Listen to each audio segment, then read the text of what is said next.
Hey everybody, we are going to do a quick video on how to sew this ferocious kind of 3D effect onto the Kari bag. I am not showing you how to make the Kari bag. I will drop that link below. I will just kind of do intermittent where you're going to have to run my video and Danielle's video at the same time. But as you can see, this is sewn on. So I will walk you through how to do that at the various stages of making the Kari bag. This is not hard.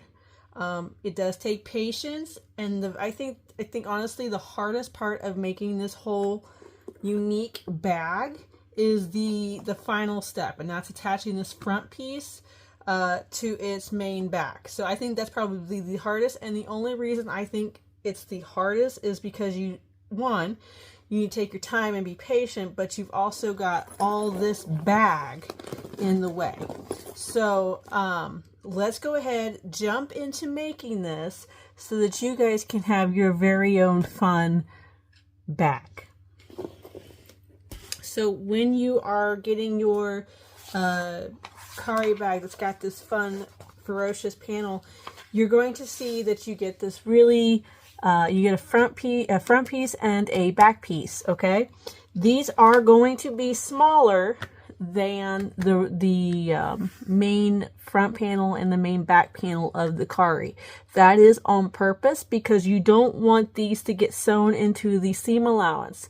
The seam allowance on the Kari, I would not exceed 1/4 inch. Usually when I'm making the Kari bag, what I'll do is I'll stick to 1/8 of an inch to 1/4 inch, and then I bind it. So that's what I do, but you don't want to exceed 1/4 inch because this is 1/4 inch smaller than the front panel all the way around. So that's one thing I wanted to highlight.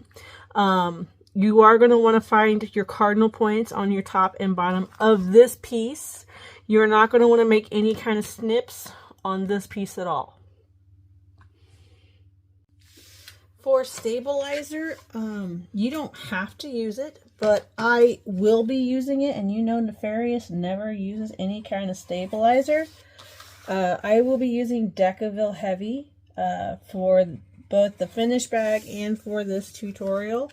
I don't want my sign to be floppy, so I want to make sure that it's got a good amount of structure to it. That's entirely up to you. Again, you can use Decorative Light, you can use some Profuse Stiff, but I will be using Decorative Heavy for this. In fact, I think I'm going to use 2 layers of Decorative Heavy on the front, just so it's not in the way.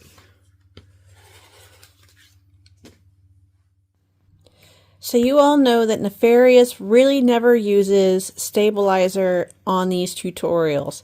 However, on the sign modification edition that we're doing for this bag, I will be adding a stabilizer for this because we don't want the sign to be floppy.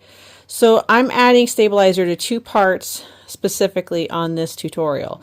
The first part is to what would be like the back of the sign. So this would be the part that you are sewing to the main body. To get this, what I did was I took one of the main body panels here.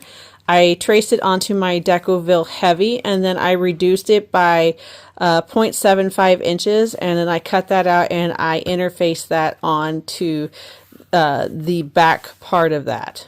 And then the second thing I did was I got a piece of Decorative Heavy, and then I traced the sign out and I reduced it by 1/4 of an inch. Now I added 2 layers of Decorative Heavy because I want this to be nice and firm when I have this on a bag, but 1 would probably be suffice. 2 is probably too much, but we will see when I go to sew this. But 2, you actually see where I did 2 here, but I traced it and then I reduced it by 1/4 of an inch so that when the bag is hanging or you're showing it, it's not going to be like super floppy or anything. So I just wanted to kind of show you that interfacing really quick because you know Nefarious doesn't ever really use interfacing on her tutorials. So when you have your back panel, I have centered it onto my main panel here. And you can see that there's about 1/4 of an inch here. So that goes all the way around. I centered it up with the top and bottom center points. Now, to make this easier, what I did was I lined the top cut point and the bottom cut center points, and then I used like the grid here to help line this up so it would be nice and flat. If you have other cheat methods, please go ahead and do it, but that's what I did for this to make sure it comes on nice and straight, and then I've got a nice 1/4 inch going all the way around. Now I'm going to take this to the machine. I will be leaving my threads long, and I am going to sew along the Decorative heavy here, so that there is a nice bit of leeway here, because what's going to happen is that 1/4 inch is actually your seam allowance for the original Kari pattern. I want to make sure that when I am making the rest of this bag, this does not get caught into the bag. So I am going to sew along this Decorative heavy, which is about 1/2 inch.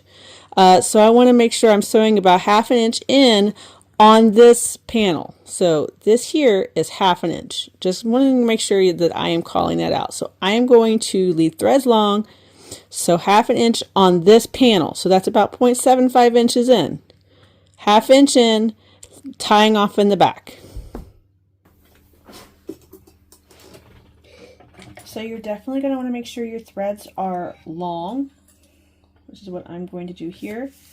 And I am going to stitch right along the Decorative heavy. So this is where you want to make sure you've got it directly centered, and it should be about 0.75 inches from the top here, because you want to make sure you've got 1/2 inch to play with, because that will be important later when we put the bag together.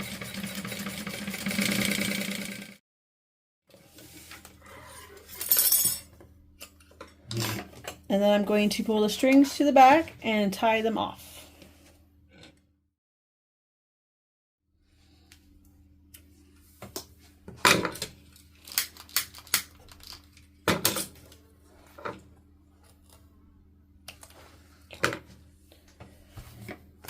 From this point, you can look at the video below that I have attached for the Kari and put the bag together as is. I do want to, I'm going to hop back on here and show you how I want you to be very mindful of attaching the gusset. So go ahead, put the bag together, and come back here really quick when you go to attach this piece to the gusset. I'll see you soon. So I lied. I wanted to pop in here really quick and kind of go through this. Before you hop over, I'm sure you remember on the Kari that, you guys sew, you guys put these two together, the front panel and the lining, but Nefarious threw a kink in there, right? So I was going to go ahead and show you, it's exactly the same. You line up the center points, and then you're going to base that together at 1/8 of an inch. This is why it's so important that you make sure you get that piece centered. So I was going to go ahead and show you how to do that, and then I would jump back off and let you guys have your piece for a few minutes. And then you can clean it up if there's any kind of overhang, but I just want to kind of go through that with you and make sure that, that you guys could just move that out of the way if you needed to.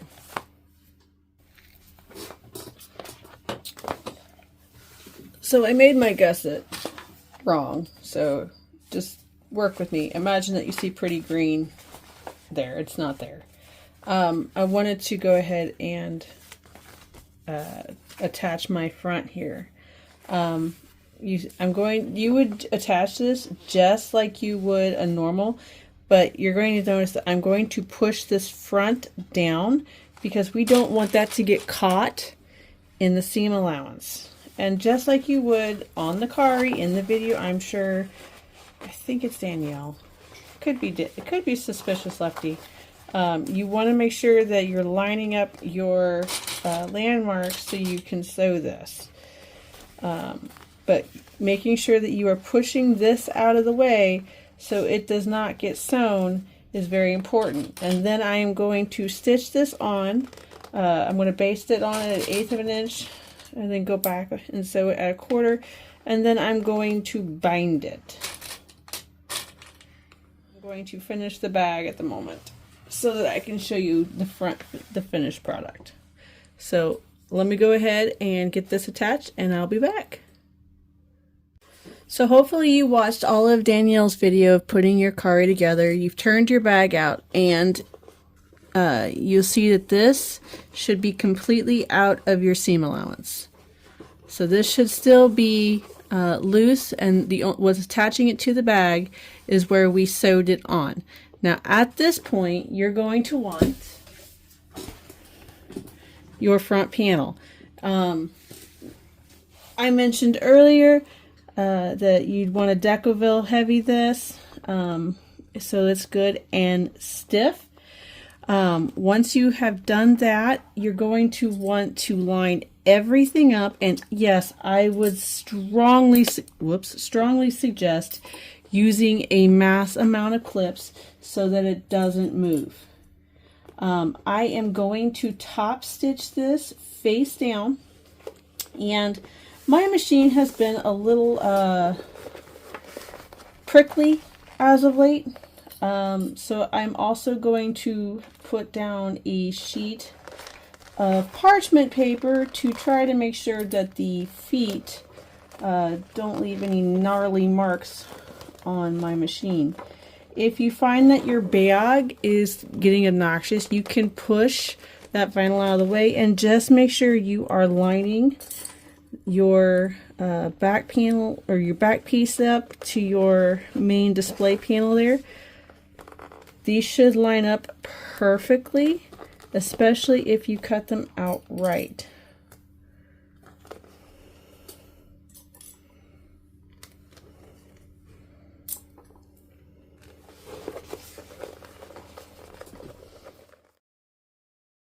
It will do what I need it to do.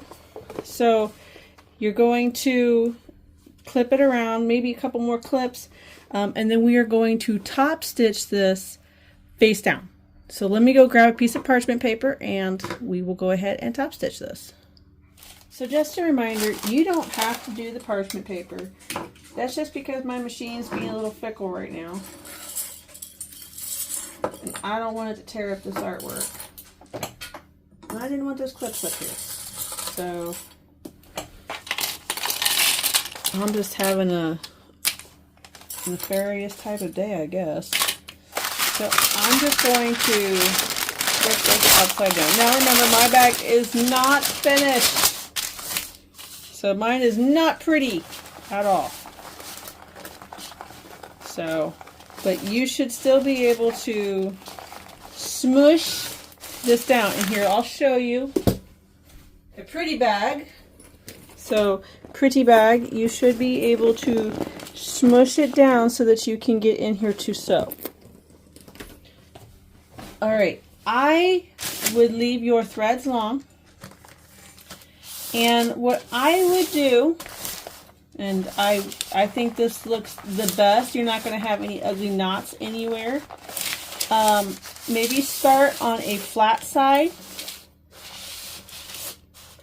and then just start top stitching right there. Because what I liked doing for this particular bag is instead of pulling my threads to the back, I actually pulled my threads between the two panels and tied them off there. Now this is where I said edge coating could be really nice, because if you decide to edge coat that, you're going to see all those threads up in there and nobody will see your finished threads. And it'll give it a nice professional look. So that's what I would recommend doing. You don't have to do it. You can do whatever you want. But that's what I'm going to do on that last bag over there, is I'm going to end up edge coating it.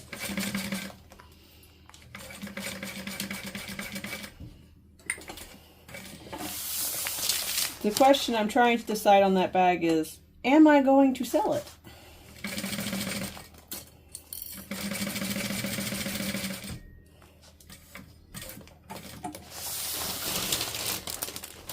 There are two spots on this bag I think is probably the hardest as far as top stitching.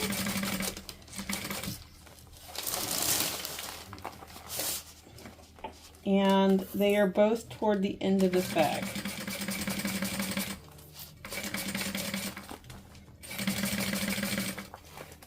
I think this is actually probably the easiest.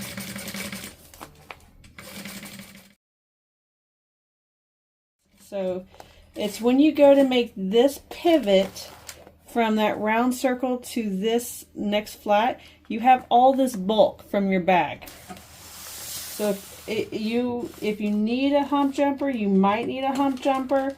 I feel like that's a little tricky. It may not. You might be like Nefarious, you're just making a mountain out of a molehill. Could be.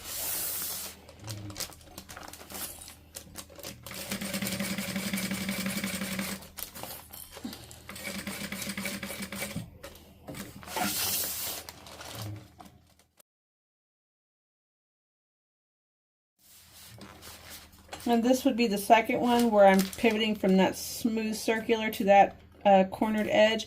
Again, it's probably not that bad for most people. But, you know, teach their own. Alright, so I am going to very patiently and calmly reach in here. I've seen a couple videos where people are like,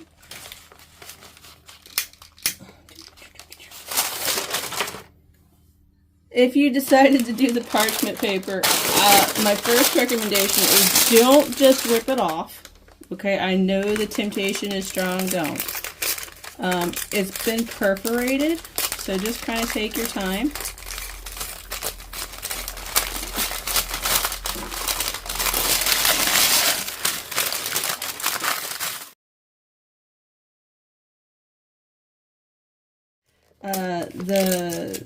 The teeth from pulling into it, damaging it, especially if I'm using a softer vinyl. So there you go. It looks really nice, really pretty, depending on like the color stitch you decided to use. Again, like I said, I would edge coat this, and you've made your very own Ferocious Dino bag.